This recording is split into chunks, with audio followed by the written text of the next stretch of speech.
Welcome back to Movement Professional. So today I want to go over a Z-sit rock. I've done other videos on the Z-sit or the hip 90-90 position where we're looking at putting the hips in internal and external rotation and then trying to optimize rotation in either direction depending on which side we bias. Today we're just going to look at a more dynamic version of that motion, and it's just a category of mobilization that I like to look at, which allows us to get into the position but also see how well we do getting in and out of a position. And it also connects to the idea of nutation of the sacrum versus counter nutation of the sacrum, and looking at moving towards internal rotation or away from internal rotation. So the idea of kind of getting into a static position and then being able to dynamically transition out of that static position is what we're looking at here.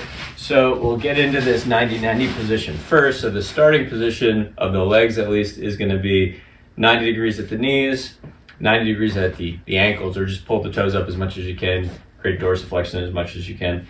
And then we're trying to have parallel lines between the thigh here and the calf. All right, so that's going to be my starting position.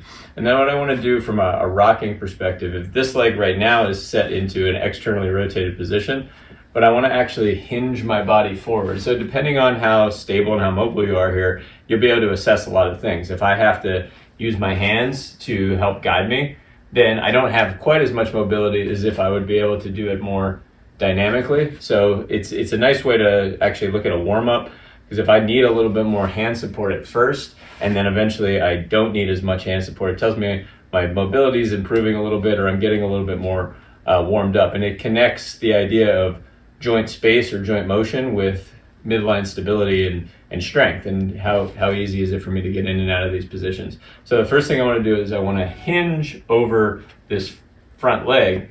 And when I hinge, I want to try to keep my spine as straight as possible. I don't want to flex my spine to come into it, because I'm really just trying to move from the hip here and not flex from the spine. So I'm flexing at the hip. As I flex at the hip, I want to actually think about not having to go down as far. So if I have to come all the way down here to feel any type of stretch or resistance, usually means my body is falling forward. So I want to keep some contact to the outside of this knee, the inside of that knee. That's going to be my main contact points throughout this. And then I'm going to hinge forward.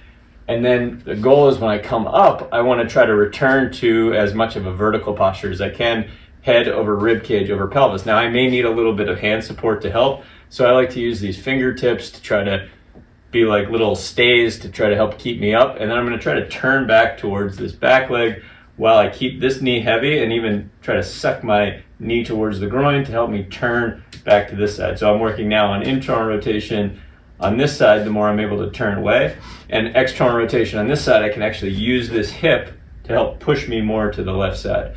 So as I hinge forward, I'm internally rotating on an externally rotated hip. I know that might be confusing. It doesn't really matter, but we're just assessing this hinge forward over this externally rotated hip. And then I want to see how well I can come out of that position, return to an upright position, and then eventually be able to turn back towards this side. So what you're going to see at first, if there's a lot of mobility, it's this position's not too hard to be able to move forward here, but there tends to be a lot of flexion. So that's an assessment to see, all right, there's a limitation in that motion here, so you might need to use a little bit more hand support.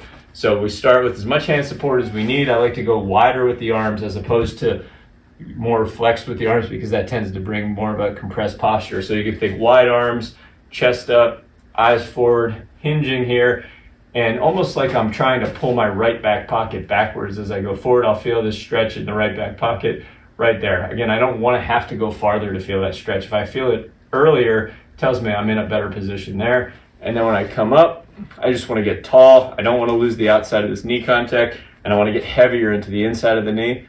All right, so sometimes you get a little cramping here or in the outside of the hip. That just tells you you're at your limit. So you need a little bit more support, or you can't go that far yet. So this is all what was being assessed.